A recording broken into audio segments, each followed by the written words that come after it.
Hello dear students, welcome back to my YouTube channel. So next video बच्चे साडी आ चुकी है जो कि असी क्लास 12th ਦਾ ਬੱਚੇ ਚੈप्टर नंबर यूनिट नंबर 2 डिस्कस करांगे इस वीडियो ਦੇ ਵਿੱਚ। ਸੋ ਇਸ ਵੀਡੀਓ ਦੇ ਵਿੱਚ ਬੱਚੇ ਅਸੀਂ ਕਰੰਟ ਇਲੈਕਟ੍ਰਿਸਿਟੀ ਦੇ ਬਾਰੇ ਪੜਾਂਗੇ ਔਰ ਇਹਦੇ ਕਨਸੈਪਟ ਕਰਾਂਗੇ। ਸੋ ਇਸ ਤੋਂ ਪਹਿਲਾਂ ਬੱਚੇ ਆ ਵੀਡੀਓ ਤੋਂ ਪਹਿਲਾਂ ਤੁਹਾਡੇ ਸਾਰੇ ਰਿਵੀਜ਼ਨ ਟੈਸਟ ਪੇਪਰ ਜਿੰਨੇ ਵੀ ਹੁਣ ਤੱਕ ਰਿਵੀਜ਼ਨ ਟੈਸਟ ਪੇਪਰ ਆ ਚੁੱਕੇ ਆ ਉਹ ਤੁਹਾਡੇ ਸਾਰੇ ਦੇ ਸਾਰੇ ਜਿਹੜੇ ਆ ਕਵਰ ਹੋਣੇ ਚਾਹੀਦੇ ਆ। सो साडे अक्टूबर के टेस्ट, सितंबर के टेस्ट और दिसंबर के टेस्ट ये जिहड़े टेस्ट है बच्चे तुहानूं अच्छे तरीके नाल कह लो क्लीयर होए होने चाहिए। सो उहदे विच बच्चे कोई भी क्वेश्चन दे विच तुहानूं किसी तरह की कोई भी प्रॉब्लम होवे तो तुसीं जिहड़ा टैलीग्राम चैनल या फिर यूट्यूब के उपर भी मेरे तो पूछ सकते हैं।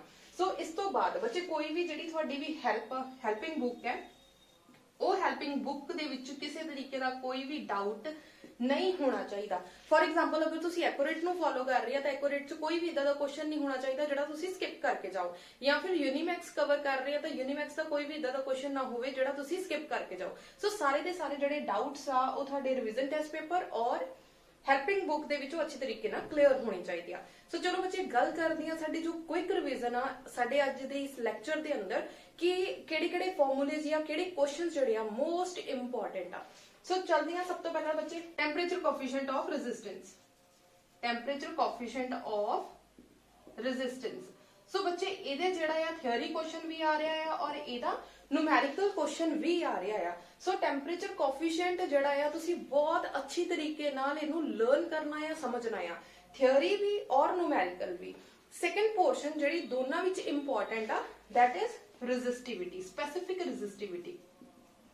ਹੁਣ ਰੈਜ਼ਿਸਟਿविटी बच्चे की आ ਜਿਹਦੇ ਵਿੱਚ ਤੁਸੀਂ ਲਿਖਦੇ ਆ R = rho L over A।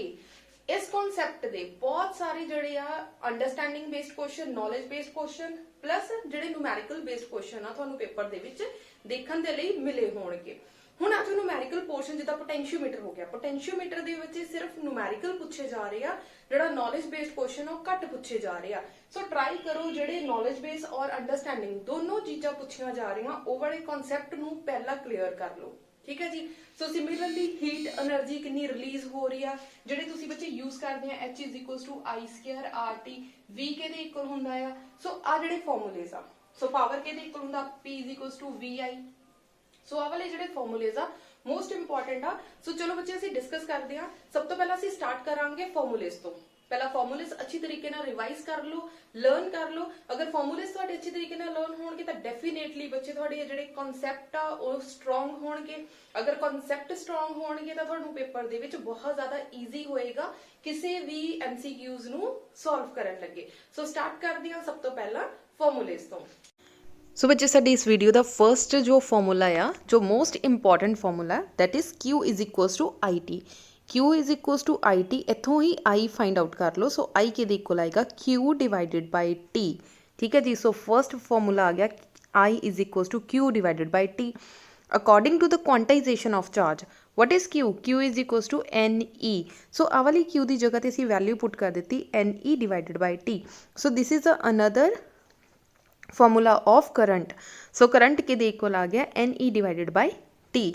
Clear हो गया जी बच्चे। यही अगर उन्होंने मान लो कि स्मॉल चार्ज या स्मॉल टाइम की गल की होवे तो असी लिख दिंदे आ IT = dQ/dt, dQ/dt। Otherwise formula यही आ, स्मॉल मतलब कि छोटा आ, D का मतलब की हुंदा स्मॉल, D/dt का की मतलब आ स्मॉल। सो असी जो स्मॉल क्वांटिटी की गल करनी होवे तो असी ये वाला फॉर्मूला यूज़ कर लैंदे आ। हुण इलैक्ट्रिक करंट के जो यूनिट्स आ दैट इज़ एम्पेयर और डिमेंशन फॉर्मूला A। नैक्सट साडे जो यूनिट का बच्चे सैकेंड टॉपिक आ that is the drift velocity. हुण ड्रिफ्ट वेलोसिटी भी इंपॉर्टेंट आ।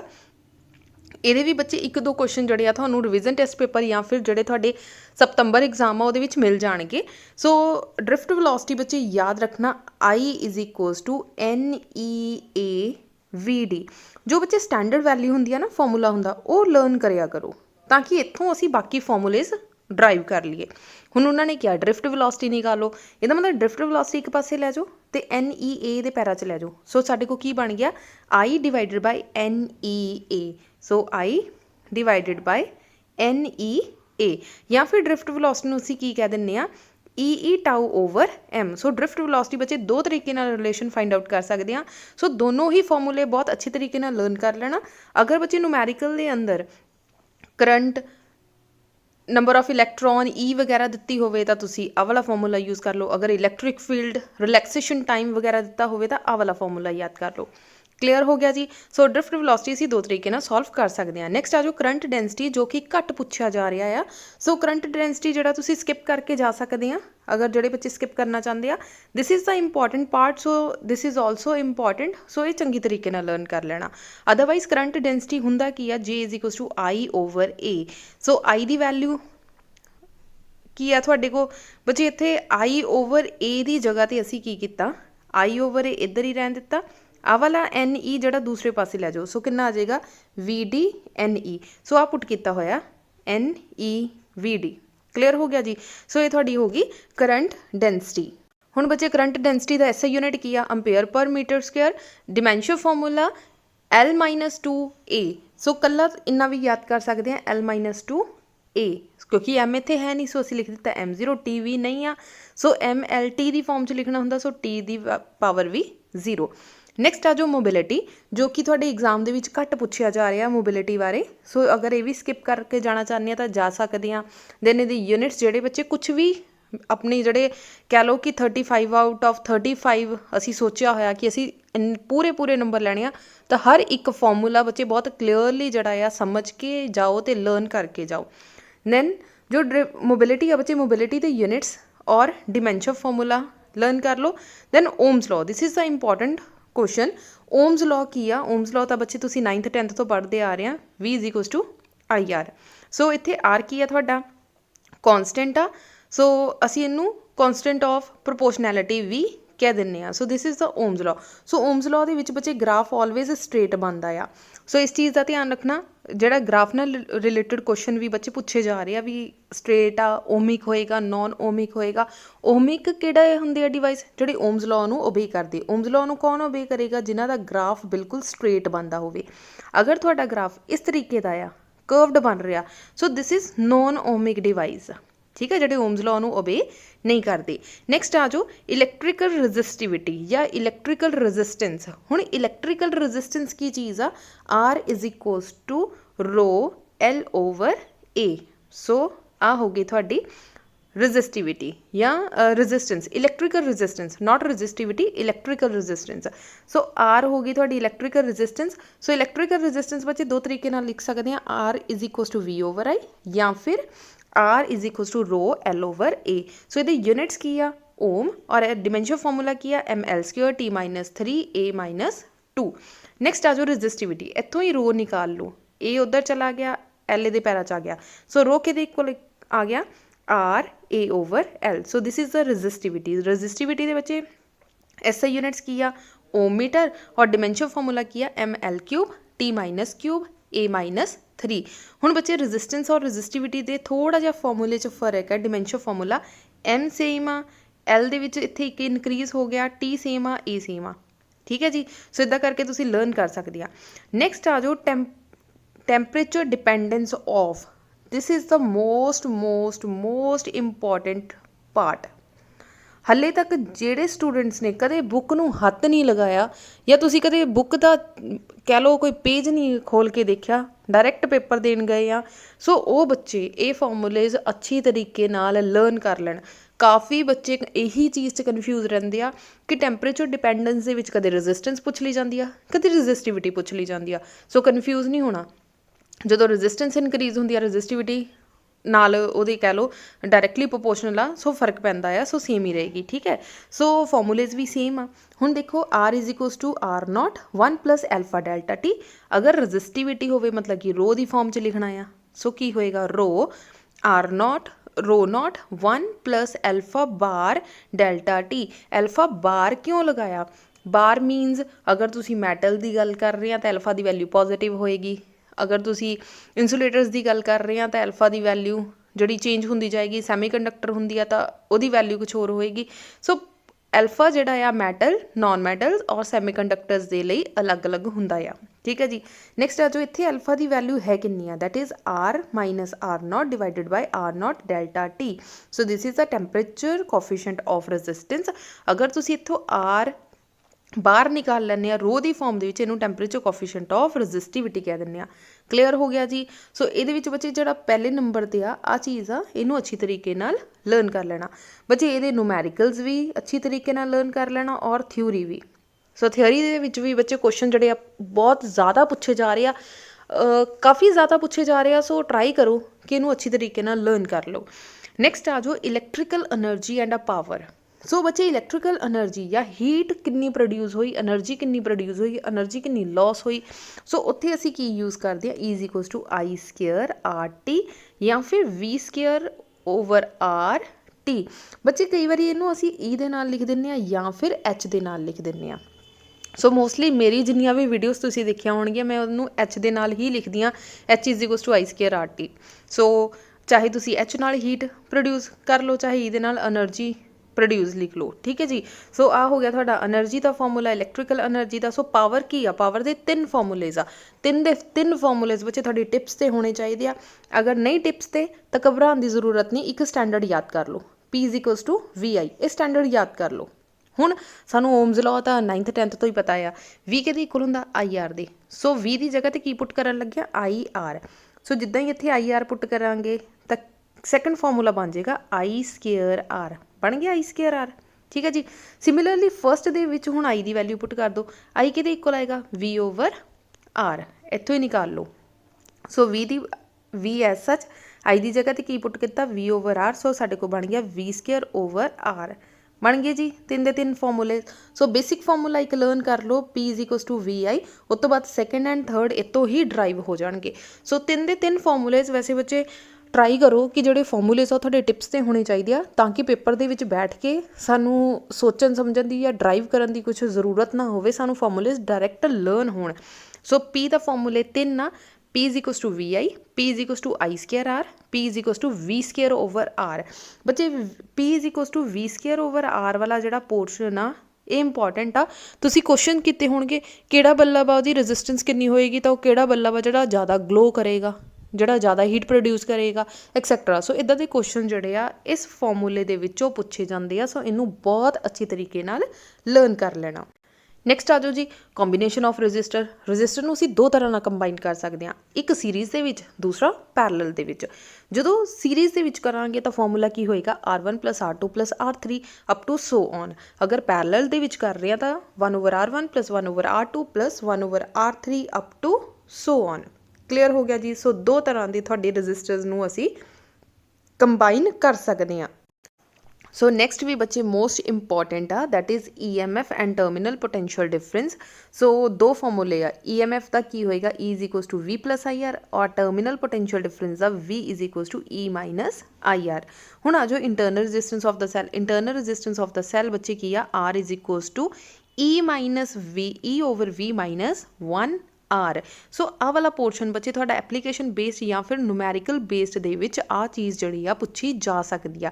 ਇਹਦੇ ਨਾਲ ਰਿਲੇਟਡ ਕਹਿ ਲਓ knowledge based question, understanding based question ਘੱਟ ਬਣਦੇ ਆ, ਬਟ ਇਹਦੇ ਨਾਲ ਦੇ ਐਪਲੀਕੇਸ਼ਨ ਬੇਸਡ ਜਿਹੜੇ ਕੁਐਸਚਨ ਬਣਨ ਦੇ ਚਾਂਸਿਸ ਜ਼ਿਆਦਾ ਆ। ਸੋ ਟਰਾਈ ਕਰੋ ਕਿ ਇਹਦੇ ਨਾਲ ਦੇ ਇੱਕ ਜਾਂ 2 ਨੂਮੈਰੀਕਲਸ ਕਰ ਲਓ, ਠੀਕ ਆ। ਆਹ ਵਾਲੇ ਬੱਚੇ ਪੋਰਸ਼ਨ ਦੇ ਵੀ ਨੂਮੈਰੀਕਲ ਬਣਨ ਦੇ ਚਾਂਸਿਸ ਆ ਔਰ ਇਹਦੇ ਵੀ। ਨੈਕਸਟ ਆ ਜਾਓ ਕਿਰਚੌਫਸ ਲਾਅ ਤੇ। ਹੁਣ ਬੱਚੇ ਕਿਰਚੌਫਸ ਲਾਅ ਇੱਕ ਇੱਦਾਂ ਦਾ ਟੌਪਿਕ ਆ ਜਿਹਦੇ ਨੌਲੇਜ ਬੇਸਡ ਕੁਐਸਚਨ ਬਣਨ ਦੇ ਚਾਂਸਿਸ ਜ਼ਿਆਦਾ ਆ।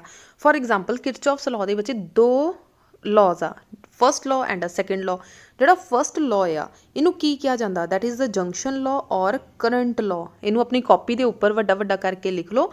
ਕਿਰਚੌਫਸ ਲਾਅ ਨੂੰ ਬੱਚੇ ਜੰਕਸ਼ਨ ਲਾਅ ਜਾਂ ਫਿਰ ਕਰੰਟ ਲਾਅ ਕਿਹਾ ਜਾਂਦਾ। ਸੈਕੰਡ ਲਾਅ ਨੂੰ ਲੂਪ ਲਾਅ ਜਾਂ ਫਿਰ ਵੋਲਟੇਜ ਲਾਅ ਕਿਹਾ ਜਾਂਦਾ ਆ। ਨੈਕਸਟ ਇਹਦਾ ਫਾਰਮੂਲਾ ਕੀ ਆ, that is summation of I। Summation ਦਾ ਕੀ ਮਤਲਬ ਹੁੰਦਾ ਆ, summation means total current. Total current in the circuit is 0। ਇਹਦੇ ਵਿੱਚ ਕੀ ਹੁੰਦਾ ਆ, delta E + delta summation delta V is equals to 0। ਇਹਦੇ ਵਿੱਚ ਦੇਖ ਲਓ sum of current meeting at a point or junction a closed circuit is 0 ਹੋਏਗਾ। This is based upon the conservation of energy. ਬੱਚੇ this is the conservation of energy and this is the conservation of charge, ਠੀਕ ਹੈ ਜੀ।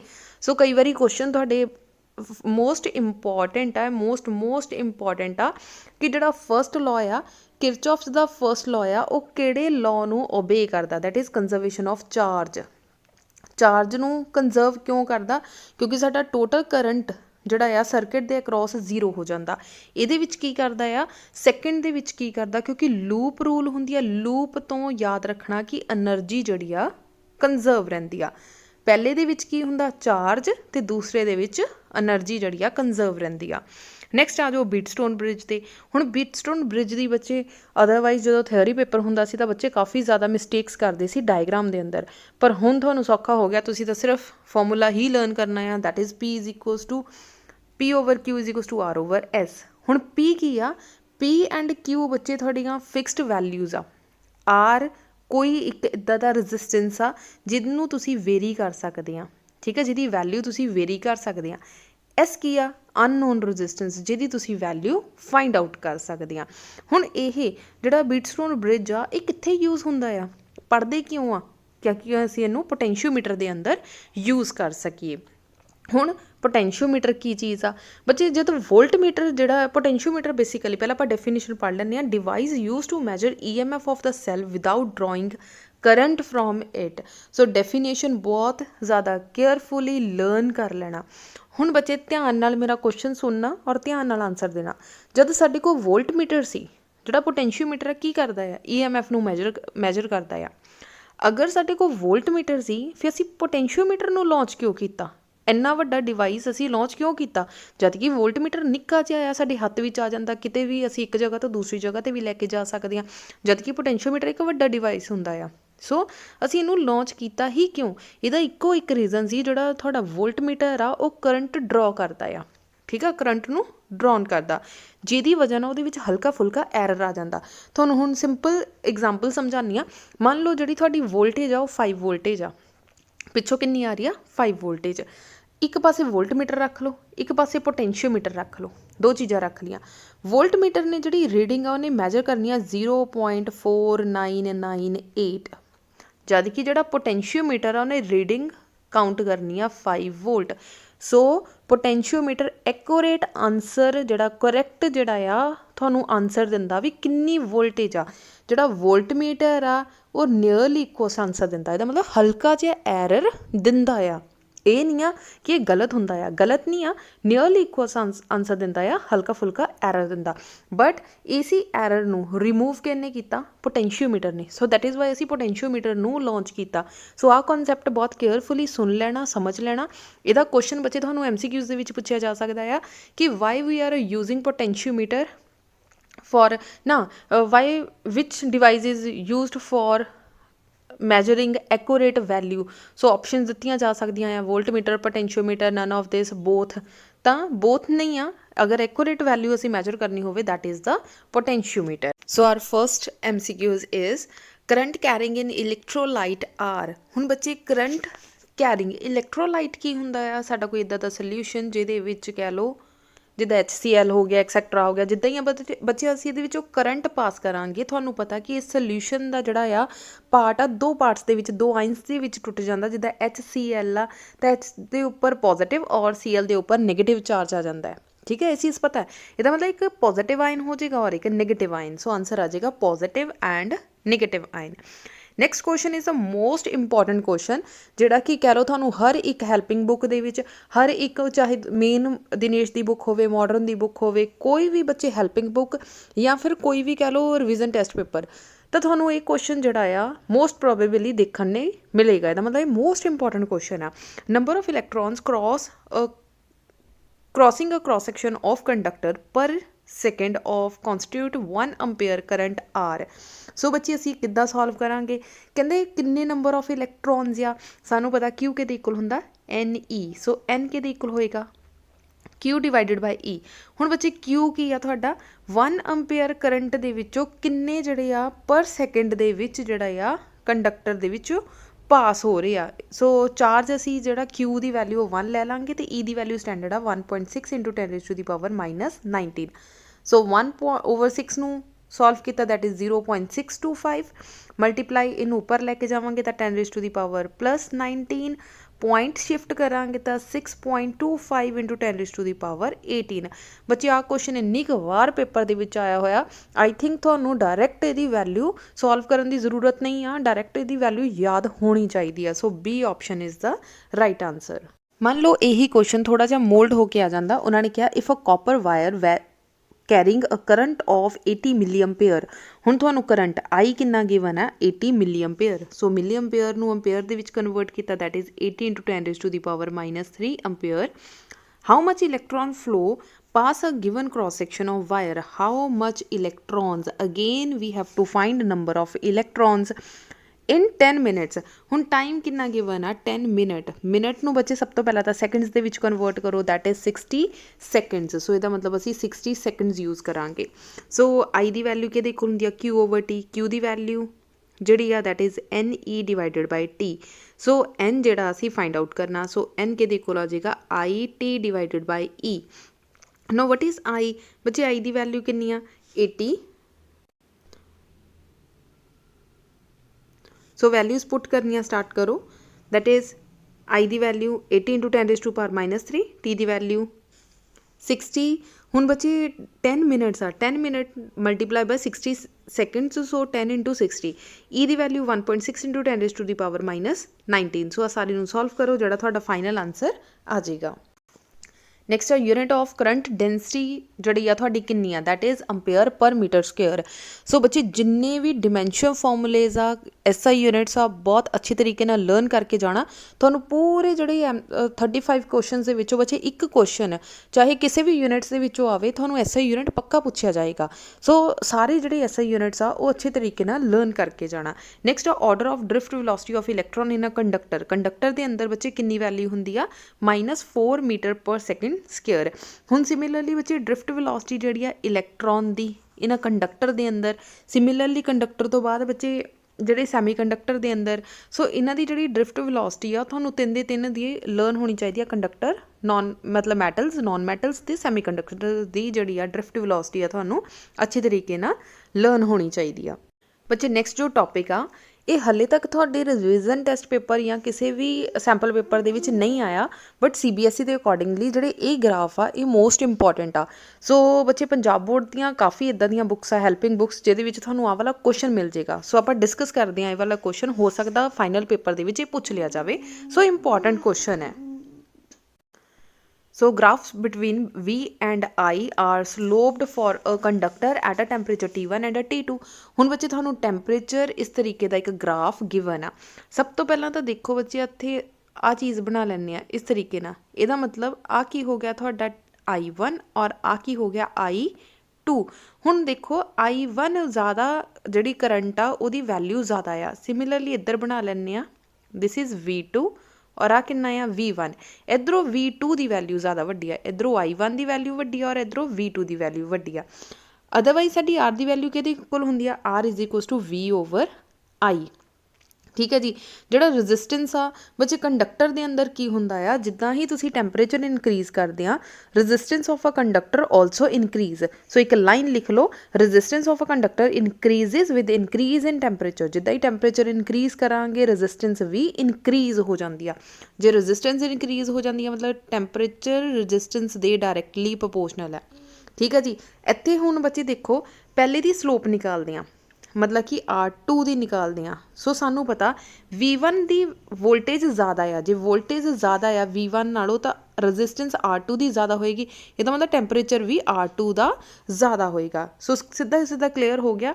ਇੱਥੋਂ ਪਤਾ ਲੱਗ ਰਿਹਾ ਆ, ਡਾਇਗਰਾਮ ਤੋਂ ਕਲੀਅਰ ਹੋ ਰਿਹਾ ਆ ਕਿ V2 ਸਾਡਾ ਗ੍ਰੇਟਰ ਆ। ਜੇ V2 ਗ੍ਰੇਟਰ ਆ ਤਾਂ ਮਤਲਬ ਕਿ R2 ਇਹਦੇ ਬਰਾਬਰ ਆ। ਜੇ R2 ਬਰਾਬਰ ਆ ਤਾਂ ਟੈਂਪਰੇਚਰ ਬਰਾਬਰ ਆ। ਇਹਦਾ ਮਤਲਬ T2 ਵੀ ਗ੍ਰੇਟਰ ਹੋਏਗਾ T1 ਦੇ ਨਾਲੋਂ। ਸੋ ਕਿਹੜਾ ਰਿਲੇਸ਼ਨ ਆ C, T2 is greater than T1। So this is the answer. So ਬੱਚੇ ਨੈਕਸਟ ਕੁਐਸਚਨ ਇਹਦੇ ਨਾਲ ਦਾ ਹੀ ਆ। ਸੋ ਖੁਦ ਟਰਾਈ ਕਰਕੇ ਦੇਖੋ। ਗ੍ਰਾਫ ਬਿਟਵੀਨ I ਔਰ V ਜਿਹੜਾ ਪਲਾਟ ਕੀਤਾ ਹੋਇਆ, ਸੋ ਉਹਨਾਂ ਨੇ ਟੈਂਪਰੇਚਰ ਅਗੇਨ ਉਹੀ ਚੀਜ਼ ਪੁੱਛੀ ਹੋਈ ਆ। ਹੁਣ ਇੱਥੇ ਧਿਆਨ ਨਾਲ ਦੇਖ ਲਓ, ਨੀਚੇ V ਆ। ਪਹਿਲੇ ਗ੍ਰਾਫ ਦੇ ਵਿੱਚ V ਉੱਪਰ ਸੀ, ਨੀਚੇ I ਸੀ। ਇੱਥੇ IV ਗ੍ਰਾਫ ਆ। IV ਪਹਿਲੇ ਵਿੱਚ VI ਗ੍ਰਾਫ ਸੀ ਔਰ ਇੱਥੇ IV ਗ੍ਰਾਫ ਆ। ਧਿਆਨ ਨਾਲ ਜਿਹੜਾ ਲੌਜਿਕ ਬੱਚੇ ਮੈਂ ਤੁਹਾਨੂੰ ਸਮਝਾਇਆ ਆ ਉਸੇ ਲੌਜਿਕ ਦੇ ਨਾਲ, ਮੈਥਡ ਦੇ ਨਾਲ ਆਹ ਵਾਲਾ ਕੁਐਸਚਨ ਖੁਦ ਟਰਾਈ ਕਰਕੇ ਦੇਖੋ ਔਰ ਆਨਸਰ ਦੇਖੋ ਕੀ ਆਏਗਾ। ਆਨਸਰ ਮੈਂ ਦੱਸ ਦਿੰਦੀ ਬੱਚੇ, ਦਾ ਆਨਸਰ B ਆਏਗਾ, ਪਰ ਖੁਦ ਟਰਾਈ ਕਰਕੇ ਦੇਖ ਲੈਣਾ। ਬੱਚੇ ਨੈਕਸਟ ਕੁਐਸਚਨ ਆ, the resistivity of a metal wire is ρ। ਅਗਰ ਕਿਸੇ ਮੈਟਲ ਵਾਇਰ ਦੀ ਰੈਜ਼ਿਸਟਿਵਿਟੀ ρ ਆ, ਕਹਿੰਦੇ ਇਟਸ ਲੈਂਥ ਇਜ਼ ਡਬਲ, ਅਗਰ ਲੈਂਥ ਇਨਕਰੀਜ਼ ਕਰ ਦਿੱਤੀ ਜਾਵੇ ਤਾਂ ਰੈਜ਼ਿਸਟਿਵਿਟੀ ਤੇ ਕੀ ਫਰਕ ਹੋਏਗਾ।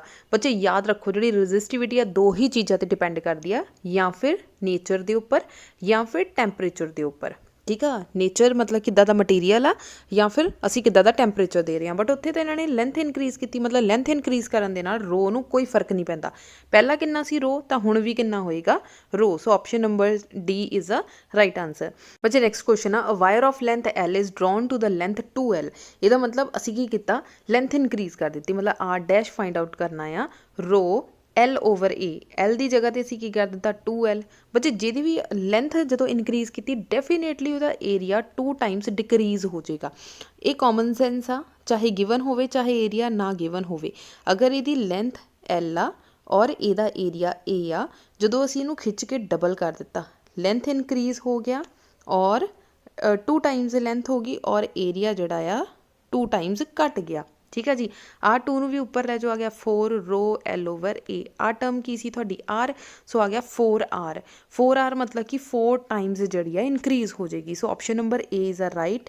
ਸੋ A ਤੇ ਟਿਕ ਲਗਾ ਦਿਓ, ਇਨਕਰੀਜ਼ਿੰਗ 4 ਟਾਈਮਸ। ਸੋ ਬੱਚੇ ਤੁਹਾਨੂੰ ਤੁਹਾਡੀ ਬੁੱਕ ਦੇ ਵਿੱਚ, ਹੈਲਪਿੰਗ ਬੁੱਕ ਦੇ ਵਿੱਚ ਇੱਦਾਂ ਦੇ ਕੁਐਸਚਨਸ ਜਿੰਨੇ ਵੀ ਮਿਲਦੇ ਆ ਉਹ ਸਾਰੇ ਹੀ ਟਰਾਈ ਕਰਕੇ ਦੇਖੋ, ਕਿਉਂਕਿ ਜਿਹੜੇ ਆ ਇਨਕਰੀਜ਼ ਇਨ ਲੈਂਥ, ਡਿਕਰੀਜ਼ ਇਨ ਲੈਂਥ ਜਾਂ ਫਿਰ ਏਰੀਆ ਇਨਕਰੀਜ਼ ਹੋ ਰਿਹਾ ਆ। ਸੋ ਇੱਦਾਂ ਦੇ ਕੁਐਸਚਨ ਇੰਪੋਰਟੈਂਟ ਆ, ਸੋ ਇੱਦਾਂ ਦੇ ਕੁਐਸਚਨ ਜ਼ਰੂਰ ਕਰਕੇ ਜਾਓ। ਨੈਕਸਟ ਆ ਜਾਓ, which of the following relation is a not correct. ਬੱਚੇ ਜਿਹੜਾ ਕਰੰਟ ਡੈਂਸਿਟੀ ਵਾਲਾ, ਇਹਦੇ ਵਿੱਚ ਉਹ ਕਿਸੇ ਤਰੀਕੇ ਦਾ ਕੋਈ ਵੀ ਨੂਮੈਰੀਕਲ, ਕਿਸੇ ਤਰੀਕੇ ਦਾ ਕੋਈ ਵੀ ਕਨਸੈਪਚੁਅਲ ਕੁਐਸਚਨ ਨਹੀਂ ਪੁੱਛਿਆ ਜਾ ਰਿਹਾ, ਡਾਇਰੈਕਟ ਇਹਦਾ ਫਾਰਮੂਲਾ ਹੀ ਪੁੱਛਿਆ ਜਾ ਰਿਹਾ ਵੀ ਕਿਹੜਾ ਸਹੀ ਆ ਤੇ ਕਿਹੜਾ ਗਲਤ ਆ।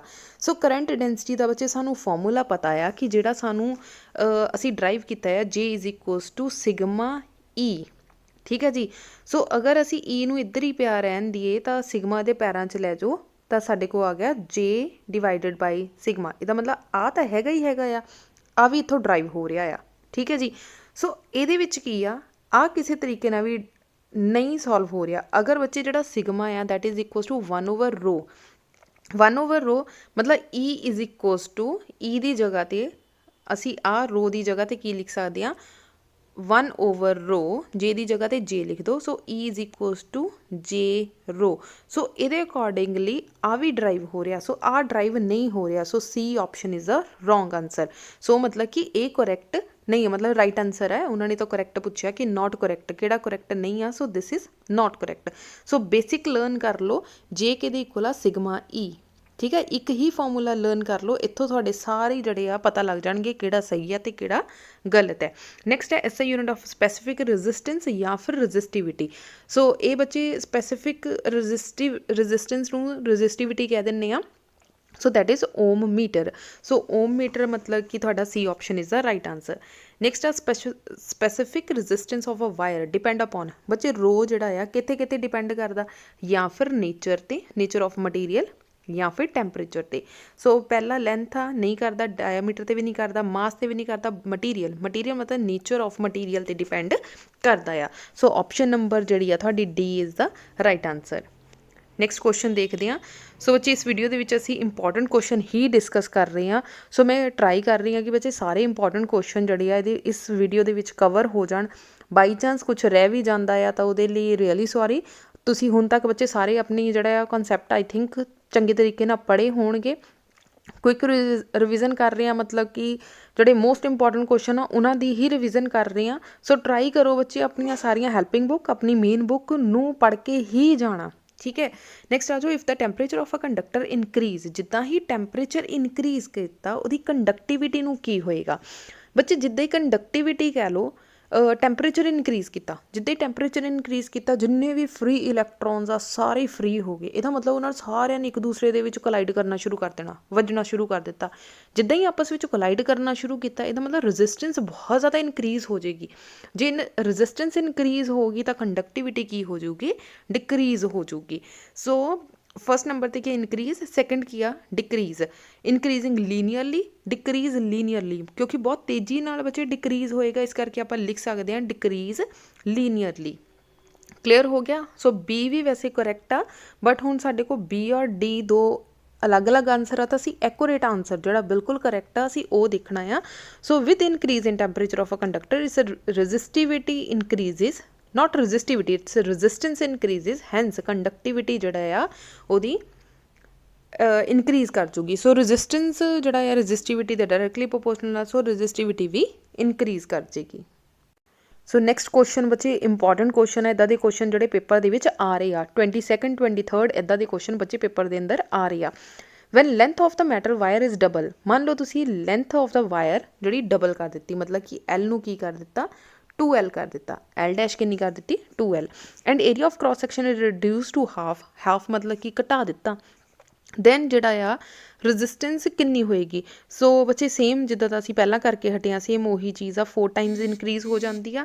ਸੋ ਇੱਥੇ ਆ ਜਾਊਗੀ 4 ਟਾਈਮਸ, ਸੋ ਉਹੀ ਸੇਮ ਕੁਐਸਚਨ ਰਿਪੀਟ ਹੋ ਰਿਹਾ ਆ, ਸੋ ਅਸੀਂ ਲਿਖ ਦਿੱਤਾ 4 ਟਾਈਮਸ।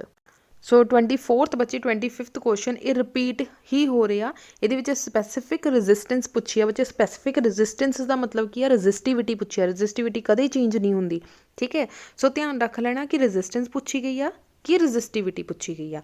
ਸੋ ਧਿਆਨ ਨਾਲ ਇੱਦਾਂ ਦੇ ਕੁਐਸਚਨ ਸੋਲਵ ਕਰਕੇ ਹੀ, ਰੈਜ਼ਿਸਟਿਵਿਟੀ ਬੱਚੇ ਸੋਲਵ ਕਰਨ ਦੀ ਜ਼ਰੂਰਤ ਨਹੀਂ ਹੈ, ਰੈਜ਼ਿਸਟੈਂਸ ਆਲਵੇਜ਼ ਸੋਲਵ ਕਰਕੇ ਦੇਖੋ। ਸੋ ਦੋ ਚੀਜ਼ਾਂ ਧਿਆਨ ਵਿੱਚ ਰੱਖਣਾ, ਰੈਜ਼ਿਸਟਿਵਿਟੀ ਨੂੰ ਕੋਈ ਜ਼ਰੂਰਤ ਨਹੀਂ ਸੋਲਵ ਕਰਨ ਦੀ, ਰੈਜ਼ਿਸਟੈਂਸ ਹਰ ਵਾਰ ਸੋਲਵ ਕਰਕੇ ਦੇਖਣੀ ਪਏਗੀ।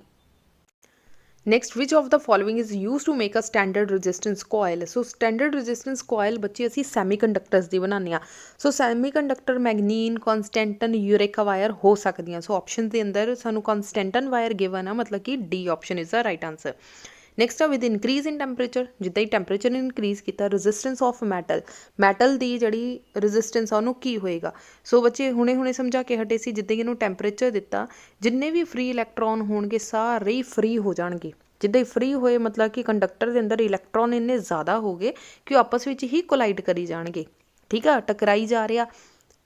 ਉਸ ਕਹਿ ਲਓ ਕੋਲੀਜ਼ਨ ਦੀ ਵਜ੍ਹਾ ਨਾਲ ਉਹਦੀ ਰੈਜ਼ਿਸਟੈਂਸ ਕੀ ਹੋ ਜਾਏਗੀ, ਇਨਕਰੀਜ਼ ਹੋ ਜਾਏਗੀ। ਉਹਨਾਂ ਨੇ ਕਿਹਾ ਰੈਜ਼ਿਸਟੈਂਸ ਨੂੰ ਕੀ ਹੋਏਗਾ, ਰੈਜ਼ਿਸਟੈਂਸ ਕੀ ਹੋ ਜਾਏਗੀ, ਇਨਕਰੀਜ਼ ਹੋ ਜਾਏਗੀ। ਬੱਚੇ ਕਲਰ ਕੋਡ ਵਾਲੇ ਕੁਐਸਚਨ ਜਿਹੜੇ ਆ ਪੇਪਰ ਦੇ ਅੰਦਰ ਘੱਟ ਪੁੱਛੇ ਜਾ ਰਹੇ ਆ, ਬਟ 1-2 ਕੁਐਸਚਨ ਤੁਸੀਂ ਰਿਵਾਈਜ਼ ਜ਼ਰੂਰ ਕਰਕੇ ਜਾਣਾ। The carbon register has colour code green, orange, black and gold. So ਅਸੀਂ 4 ਕਲਰ ਸਾਨੂੰ ਗਿਵਨ ਆ, ਅਸੀਂ ਰੈਜ਼ਿਸਟੈਂਸ ਫਾਈਂਡ ਆਊਟ ਕਰਨੀ ਆ। ਸੋ ਰੈਜ਼ਿਸਟੈਂਸ ਦੇ ਲਈ ਬੱਚੇ ਤੁਹਾਨੂੰ ਫਾਰਮੂਲਾ, ਤੁਹਾਨੂੰ ਟ੍ਰਿਕ ਯਾਦ ਹੋਣੀ ਚਾਹੀਦੀ ਆ। B.B. Roy has Great Britain has very good wife wearing gold silver necklace, gold silver necklace, ਠੀਕ ਹੈ ਜੀ। ਸੋ ਬੇਸਿਕਲੀ ਬੱਚੇ ਆਹ ਕਲਰਸ ਹੁੰਦੇ ਆ ਤੁਹਾਡੇ ਕੋਲ। ਸੋ ਬੱਚੇ ਯਾਦ ਰੱਖਣਾ ਨਾ, ਬੀਬੀ ਰॉय ਵਾਲੇ ਜਿਹੜਾ ਪੂਰੀ ਟ੍ਰਿਕ ਹੈ ਇਹਦੇ ਵਿੱਚ ਟੋਟਲ 10 ਜਿਹੜੇ ਕਲਰਸ ਆਉਂਦੇ। ਸੋ ਸਟਾਰਟ ਕਰਨਾ ਸੀ 0 ਤੋਂ, 0 1 2 3 4 5 6 7 8 9, ਠੀਕ ਹੈ ਜੀ। ਇਹਦਾ ਮਤਲਬ ਇਹਨੂੰ ਕਿੱਦਾਂ ਲਿਖਾਂਗੇ, 10 raised to the power 0, 10 raised to the power 1, 10 raised to the power 2 up to so on। ਸੋ ਸਾਡੇ ਕੋਲ ਫਾਰਮੂਲਾ ਕੀ ਆ, AB multiply 10 raised to the power C plus minus tolerance. Tolerance ਮਤਲਬ ਕਿ ਐਰਰ। ਸੋ ਬੱਚੇ 골ਡ ਸਿਲਵਰ ਨੈਕਲੇਸ ਜਿਹੜੇ ਆ ਉਹ ਤੁਹਾਨੂੰ ਟੋਰਲੈਂਸ ਮਤਲਬ ਕਿ ਐਰਰ ਦੇਗਾ। ਸੋ ਪਹਿਲੇ ਨੰਬਰ 'ਤੇ ਕੀ ਆ, ਗ੍ਰੀਨ। ਸੋ ਪਹਿਲੇ ਨੰਬਰ 'ਤੇ ਕੀ ਆ, ਗ੍ਰੀਨ। ਗ੍ਰੀਨ 'ਤੇ ਕਿਹੜਾ ਕਲਰ ਪਿਆ ਬੱਚੇ, 5। ਸੋ ਏ ਦੀ ਜਗ੍ਹਾ 'ਤੇ ਅਸੀਂ ਕੀ ਲਿਖ ਦਿੱਤਾ 5। ਬੀ 'ਤੇ ਪਿਆ ਤੁਹਾਡਾ ਔਰੇਂਜ। ਔਰੇਂਜ ਕਿੱਥੇ ਪਿਆ ਆ, ਨੰਬਰ 3 'ਤੇ। ਸੋ ਅਸੀਂ ਲਿਖ ਦਿੱਤਾ 3 multiply 10 raised to the power। Third colour ਕਿਹੜਾ ਆ, ਬਲੈਕ। ਸੋ ਬੱਚੇ ਸਟਾਰਟਿੰਗ ਹੁੰਦੀ ਆ ਬਲੈਕ ਤੋਂ। ਬਲੈਕ ਦਾ ਕਿੰਨਾ ਆਏਗਾ, 10 raised to the power 0। So 10 raised to power 0 means 10 raised to power 0 plus minus tolerance. Error ਕੌਣ ਸ਼ੋ ਕਰੇਗਾ, ਗੋਲਡ। ਗੋਲਡ ਦਾ ਬੱਚੇ ਪਰਸੈਂਟੇਜ ਕਿੰਨੀ ਹੁੰਦੀ ਆ 5%, ਸਿਲਵਰ ਦੀ 10%, ਔਰ ਅਗਰ ਕੋਈ ਕਲਰ ਨਾ ਗਿਵਨ ਹੋਵੇ ਤਾਂ 20%। ਸੋ ਸਾਡੀ ਗੋਲਡ ਗਿਵਨ ਆ ਮਤਲਬ ਕਿ 5%। So option number A is a right answer. Clear ਹੋ ਗਿਆ ਬੱਚੇ, ਅਸੀਂ ਕਿੱਦਾਂ ਸੋਲਵ ਕੀਤਾ ਆ। ਫਾਰਮੂਲਾ ਯਾਦ ਰੱਖਣਾ ਆ, AB multiply by 10 raised to the power C plus minus tolerance. Next are the heat produced by 100 watt heater in a 2 minute। ਬੱਚੇ ਹੁਣ 100 ਵਾਟ ਆ, 100 ਵਾਟ ਮਤਲਬ ਕਿ ਤੁਹਾਨੂੰ ਪਾਵਰ ਗਿਵਨ ਆ। ਯੂਨਿਟਸ ਤੋਂ ਦੇਖ ਲਿਆ ਕਰੋ ਕਿ ਵਾਟ ਆ, ਵਾਟ ਕਿਹਦੇ ਯੂਨਿਟਸ ਆ, ਪਾਵਰ ਦੇ। ਸੋ 2 ਮਿੰਟ ਟਾਈਮ ਗਿਵਨ ਆ। 2 ਮਿੰਟ ਮਤਲਬ ਮਿੰਟ ਨੂੰ ਸੈਕਿੰਡਸ ਵਿੱਚ ਕਨਵਰਟ ਕੀਤਾ ਤਾਂ 2 into 60 seconds। Now we have to find heat produce, ਕਿੰਨੀ ਹੀਟ ਪ੍ਰੋਡਿਊਸ ਹੋਈ। ਸੋ ਬੱਚੇ ਹੀਟ ਪ੍ਰੋਡਿਊਸ ਦਾ ਫਾਰਮੂਲਾ ਕੀ ਹੁੰਦਾ ਆ, I²RT। ਬਟ ਪਰ ਇੱਥੇ ਪ੍ਰੋਬਲਮ ਕੀ ਆ, ਨਾ ਸਾਨੂੰ ਕਰੰਟ ਪਤਾ, ਨਾ ਸਾਨੂੰ ਆਰ ਪਤਾ। ਸੋ I²R ਕਿਹਦੇ ਇਕੁਅਲ ਹੁੰਦੀ ਆ, ਪਾਵਰ ਦੀ। ਸੋ ਅਸੀਂ ਲਿਖ ਸਕਦੇ ਹਾਂ PT, ਠੀਕ ਹੈ ਜੀ। ਅਸੀਂ ਲਿਖ ਦਿੱਤਾ PT, ਜਦ ਕਿ ਸਾਨੂੰ ਪਾਵਰ ਗਿਵਨ ਆ। ਪਾਵਰ ਕਿਹਦੇ ਇਕੁਅਲ ਆ, 100 into ਟਾਈਮ ਕਿੰਨਾ ਗਿਵਨ ਹੈ, 2 into 60। ਸੋ ਮਲਟੀਪਲਾਈ ਕੀਤਾ ਤਾਂ ਸਾਡਾ ਆਂਸਰ ਆ ਗਿਆ 12 into 10 raised to the power -3, ਮਤਲਬ ਕਿ D option is the right answer. So ਬੱਚੇ ਇਹਦੇ ਹੀ ਨਾਲ ਦਾ ਸੇਮ ਕੁਐਸਚਨ ਨੰਬਰ 38 ਆ। ਮੈਂ ਤੁਹਾਨੂੰ ਕਿਹਾ ਸੀਗਾ ਕਿ ਪਾਵਰ ਦੇ ਫਾਰਮੂਲੇ ਤੁਹਾਨੂੰ ਟਿਪਸ ਤੇ ਲਰਨ ਹੋਣੇ ਚਾਹੀਦੇ ਆ। ਸੋ P ਕਿਹਦੇ ਇਕੁਅਲ ਹੁੰਦਾ ਆ VI ਦੇ, ਔਰ VI ਕਿਹਦੇ ਇਕੁਅਲ ਹੁੰਦਾ ਆ I ਸਕੁਅਰ R ਦੇ। ਸੋ I ਸਕੁਅਰ R ਕਿਹਦੇ ਇਕੁਅਲ ਹੁੰਦਾ ਆ V square divided by R। ਸੋ ਦੇਖ ਲਓ ਕਿਹੜੀ ਟਰਮ ਆ ਜਿਹੜੀ ਨਹੀਂ ਗਿਵਨ, ਵਿਚ is R square V square R। So C option is the not a right answer. So C ਤੇ ਆਪਾਂ ਲਿਖ ਦੇਣਾ ਵੀ ਇਹ ਕਰੈਕਟ ਇਹਨਾਂ ਦੇ ਵਿੱਚੋਂ ਇੱਕ ਨਹੀਂ ਹੈ। Next one is what is the resistance of 1000 watt। 1000 watt ਮਤਲਬ ਤੁਹਾਨੂੰ ਪਾਵਰ ਗਿਵਨ ਹੈ। ਹੀਟਰ ਮਾਰਕਡ ਫॉर 230 ਵੋਲਟ ਮਤਲਬ ਕਿ V ਗਿਵਨ ਹੈ। what is the resistance ਮਤਲਬ we have to find the value of R। ਹੁਣ ਬੱਚੇ R ਪਤਾ ਕਰਨਾ, ਸੋ ਫਾਰਮੂਲਾ ਪਤਾ ਹੈ ਸਾਨੂੰ V ਸਕੁਅਰ ਓਵਰ P। ਸੋ V ਦੀ ਵੈਲਿਊ ਵੀ ਗਿਵਨ ਆ ਔਰ P ਦੀ ਵੈਲਿਊ ਵੀ ਗਿਵਨ ਆ। ਜਸਟ ਵੈਲਿਊਜ਼ ਪੁੱਟ ਕਰੋ ਤੇ ਆਨਸਰ ਆਪਣਾ ਸੋਲਵ ਕਰੋ। ਸੋ ਬੱਚੇ ਇੱਦਾਂ ਦੇ ਨੂਮੈਰੀਕਲਸ ਬਹੁਤ ਜ਼ਿਆਦਾ ਈਜ਼ੀ ਆ ਔਰ ਕੁਇਕਲੀ ਸੋਲਵ ਵੀ ਹੁੰਦੇ ਆ। ਦੂਸਰਾ ਤੁਹਾਨੂੰ ਕੈਲਕੂਲੇਟਰਸ ਅਲਾਉਡ ਹੋਣਗੇ ਪੇਪਰ ਦੇ ਵਿੱਚ, ਸੋ ਕੈਲਕੂਲੇਸ਼ਨ ਦੀ ਵੀ ਕੋਈ ਪ੍ਰੋਬਲਮ ਨਹੀਂ ਆ। ਸੋ ਇੱਦਾਂ ਦੇ ਕੁਐਸਚਨ ਜ਼ਰੂਰ ਕਰਕੇ ਆਓ ਜਿੱਥੇ ਸਾਨੂੰ ਫ੍ਰੀ ਦੇ ਨੰਬਰ ਮਿਲ ਸਕਦੇ ਆ। ਨੈਕਸਟ ਕੁਐਸਚਨ ਆ a current flows in a wire of resistance 5 ohm. ਸਾਨੂੰ R ਦੀ ਵੈਲਿਊ ਗਿਵਨ ਹੈ ਹੈਵਿੰਗ ਪੋਟੈਂਸ਼ੀਅਲ ਡਿਫਰੈਂਸ 7 ਵੋਲਟ ਮਤਲਬ ਕਿ V ਦੀ ਵੈਲਿਊ ਗਿਵਨ ਆ 20 ਮਿੰਟ ਮਤਲਬ ਟਾਈਮ ਗਿਵਨ ਹੈ 20 ਮਿੰਟ ਆ ਬੱਚੇ 20 into 60 ਕਰ ਦਿਓ ਤਾਂ ਸੈਕਿੰਡਸ ਵਿੱਚ ਕਨਵਰਟ ਹੋ ਜਾਏਗਾ। Now we have to find the heat produce. ਬੱਚੇ ਹੁਣ ਹੀਟ ਪ੍ਰੋਡਿਊਸ ਕਿੰਨਾ ਆ H ਦੇ ਇਕੁਅਲ ਅਸੀਂ I ਸਕੁਅਰ R T। ਹੁਣ ਦੇਖੋ I ਸਾਨੂੰ ਗਿਵਨ ਹੈ, ਸੋ I ਸਾਨੂੰ ਗਿਵਨ ਨਹੀਂ ਆ। ਸੋ I ਨਹੀਂ ਗਿਵਨ ਤਾਂ ਬੱਚੇ V ਕਿਹਦੇ ਇਕੁਅਲ ਹੁੰਦਾ IR ਦੇ। ਸੋ ਇੱਥੋਂ I ਨਿਕਾਲ ਲਓ, I ਕਿਹਦੇ ਇਕੁਅਲ ਆਏਗਾ V ਓਵਰ R ਦੇ। ਸੋ ਅਸੀਂ ਪੁੱਟ ਕਰ ਸਕਦੇ ਹਾਂ V square over R square. R ਦੇ ਨਾਲ ਇੱਕ R ਕੱਟਿਆ ਗਿਆ ਤਾਂ ਆ ਗਿਆ V square T over R। ਸੋ ਆ ਰਿਹਾ ਫਾਰਮੂਲਾ, ਜਸਟ ਵੈਲਿਊਜ਼ ਪੁੱਟ ਕਰਨੀਆਂ ਆ ਤਾਂ ਤੁਸੀਂ ਇਹਨੂੰ ਸੋਲਵ ਕਰਕੇ ਦੇਖ ਲਓ ਬੱਚੇ, ਤੁਹਾਡਾ 2800 ਜਿਹੜਾ ਆ ਕੈਲਰੀ ਆਨਸਰ ਆ ਜਾਏਗਾ ਬੱਚੇ। ਅਦਰਵਾਈਜ਼ ਤੁਹਾਡਾ ਜੂਲਸ ਦੇ ਵਿੱਚ ਆਨਸਰ ਆਏਗਾ। ਹੁਣ ਤੁਹਾਡੀ ਆਪਸ਼ਨ ਦੇ ਵਿੱਚ ਸਾਰੇ ਪਾਸੇ ਕੈਲਰੀਜ਼ ਦਿੱਤੀਆਂ ਹੋਈਆਂ CAL, ਠੀਕ ਹੈ। ਸੋ ਲਾਸਟ ਵਿੱਚ ਕੀ ਕਰਨਾ, ਜਦੋਂ ਅਗਰ ਜੂਲ ਦੇ ਵਿੱਚ ਤੋਂ ਬਾਅਦ ਅਸੀਂ ਉਹਨੂੰ ਕੈਲਰੀਜ਼ ਦੇ ਵਿੱਚ ਕਨਵਰਟ ਕਰਨਾ ਤਾਂ 4.82 ਦੇ ਨਾਲ ਜਿਹੜਾ ਅਸੀਂ ਡਿਵਾਈਡ ਕਰਨਾ ਹੁੰਦਾ। ਸੋ ਹੱਲੇ ਤੱਕ ਆਈ ਥਿੰਕ ਆਹ ਚੀਜ਼ ਬੱਚੇ ਮੇ ਬੀ ਕਾਫੀ ਸਟੂਡੈਂਟਸ ਨੂੰ ਨਹੀਂ ਪਤਾ ਹੋਏਗੀ ਕਿ ਜੂਲ ਨੂੰ ਕੈਲਰੀ ਦੇ ਵਿੱਚ ਕਿੱਦਾਂ ਕਨਵਰਟ ਕਰਨਾ ਤਾਂ 4.2 ਦੇ ਨਾਲ ਡਿਵਾਈਡ ਕਰਨਾ ਹੁੰਦਾ। ਸੋ ਆਹ ਚੀਜ਼ ਜਿਹੜੀ ਆਪਣੀ ਕਿਸੇ ਫੇਅਰ ਕਾਪੀ ਦੇ ਉੱਤੇ ਜਿਹੜੇ ਵੀ ਤੁਹਾਡੇ ਨੋਟਸ ਤੁਸੀਂ ਫਿਜ਼ਿਕਸ ਦੇ ਬਣਾਏ ਹੋਏ ਆ ਉੱਥੇ ਆਹ ਚੀਜ਼ ਲਿਖ ਲਓ ਕਿ ਜੂਲ ਨੂੰ ਜਦੋਂ ਵੀ ਕੈਲਰੀਜ਼ ਦੇ ਵਿੱਚ ਕਨਵਰਟ ਕਰਨਾ ਤਾਂ 4.2 ਦੇ ਨਾਲ ਅਸੀਂ ਡਿਵਾਈਡ ਕਰਨਾ ਆ। ਨੈਕਸਟ ਕੁਐਸਚਨ ਆ ਕਿਰਚੌਫਸ ਫਰਸਟ ਲਾਅ। ਫਰਸਟ ਲਾਅ ਨੂੰ ਜੰਕਸ਼ਨ ਲਾਅ ਵੀ ਕਿਹਾ ਜਾਂਦਾ ਆ, ਠੀਕ ਹੈ। ਇਹ ਲਾਅ ਆਫ ਕੰਜ਼ਰਵੇਸ਼ਨ ਆਫ ਕਿਹਨੂੰ ਕਰਦਾ ਆ ਚਾਰਜ ਨੂੰ। ਨੰਬਰ 1 ਤੇ ਕੀ ਸੀ ਚਾਰਜ, ਜਿਹਦੇ ਵਿੱਚ current equals to summation I equals to 0 ਆ ਰਿਹਾ ਸੀ। ਇਹਦਾ ਮਤਲਬ ਇੱਥੇ ਕੀ ਆ ਚਾਰਜ ਜਿਹੜਾ ਆ ਕੰਜ਼ਰਵ ਰਹਿੰਦਾ। So option number C is a right answer. Similar question ਹੈ ਬੱਚੇ ਕਿਰਚੌਫਸ ਵੋਲਟੇਜ ਲਾਅ ਮਤਲਬ ਕਿ ਸੈਕਿੰਡ ਲਾਅ। ਯਾਦ ਰੱਖਣਾ ਸੈਕਿੰਡ ਲਾਅ ਨੂੰ ਅਸੀਂ ਕੀ ਬੋਲਦੇ ਹਾਂ voltage law. So voltage law ਦੇ ਅਕੋਰਡਿੰਗਲੀ ਜਿਹੜਾ ਕੰਜ਼ਰਵੇਸ਼ਨ ਆਫ ਐਨਰਜੀ ਜਿਹੜੀ ਆ ਕੰਜ਼ਰਵ ਰਹਿੰਦੀ ਆ। So law of conservation of energy. So option number B is a right answer.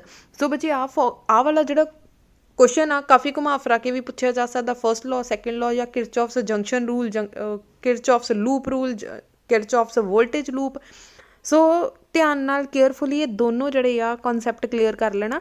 ਕਿਰਚੌਫਸ first ਨੂੰ ਕੀ ਕਹਿੰਦੇ ਆ, ਕਿਰਚੌਫਸ ਸੈਕਿੰਡ ਨੂੰ ਕੀ ਕਹਿੰਦੇ ਆ, ਤਾਂ ਕਿ ਅਸੀਂ ਪੇਪਰ ਦੇ ਅੰਦਰ ਬੈਠ ਕੇ ਬਿਲਕੁਲ ਵੀ ਕਨਫਿਊਜ਼ ਨਾ ਹੋਈਏ। ਸੋ ਨੈਕਸਟ ਕੁਐਸਚਨ ਤੇ ਆ ਜਾਓ ਪੋਟੈਂਸ਼ੀਓਮੀਟਰ ਤੇ। ਸੋ ਪੋਟੈਂਸ਼ੀਓਮੀਟਰ ਦਾ ਵੈਸੇ ਤਾਂ ਬੱਚੇ ਸਿੰਪਲ ਕੁਐਸਚਨ ਜਿਹੜਾ ਸਿੰਪਲ ਫਾਰਮੂਲਾ ਆ E1 over E2 is equals to L1 over L2 ਉਹਦੇ ਨਾਲ ਦੇ ਨੂਮੈਰੀਕਲਸ ਆ ਰਹੇ ਆ, ਬਟ ਇੱਕ ਦੋ ਨੂਮੈਰੀਕਲ ਇੰਟਰਨਲ ਰੈਜ਼ਿਸਟੈਂਸ ਵਾਲੇ ਜ਼ਰੂਰ ਕਰਕੇ ਜਾਣਾ ਕਿਉਂਕਿ ਇਹ ਇੰਪੋਰਟੈਂਟ ਕੁਐਸਚਨ ਆ। ਸੋ ਹੋ ਸਕਦਾ ਤੁਹਾਨੂੰ ਨੂਮੈਰੀਕਲ ਦੇ ਵਿੱਚ ਪੁੱਛ ਰਿਹਾ ਜਾਵੇ। ਇਹਦੇ ਵਿੱਚ ਬੱਚੇ ਤੁਹਾਨੂੰ 6 ਥਿਅਰੀ ਦੇ ਕੁਐਸਚਨ ਤੇ 2 ਨੂਮੈਰੀਕਲਸ ਆਉਣਗੇ। ਸੋ ਟੋਟਲ ਕਹਿ ਲਓ ਕਿ 8 ਮਾਰਕਸ ਦਾ ਤੁਹਾਡਾ ਪੇਪਰ ਆਏਗਾ। ਸੋ 2 ਹੀ ਜਿਹੜੇ ਆ ਕੁਐਸਚਨ ਤੁਹਾਡੇ ਥਿਅਰੀ ਉਹਦੇ ਨੂਮੈਰੀਕਲ ਆਉਣਗੇ।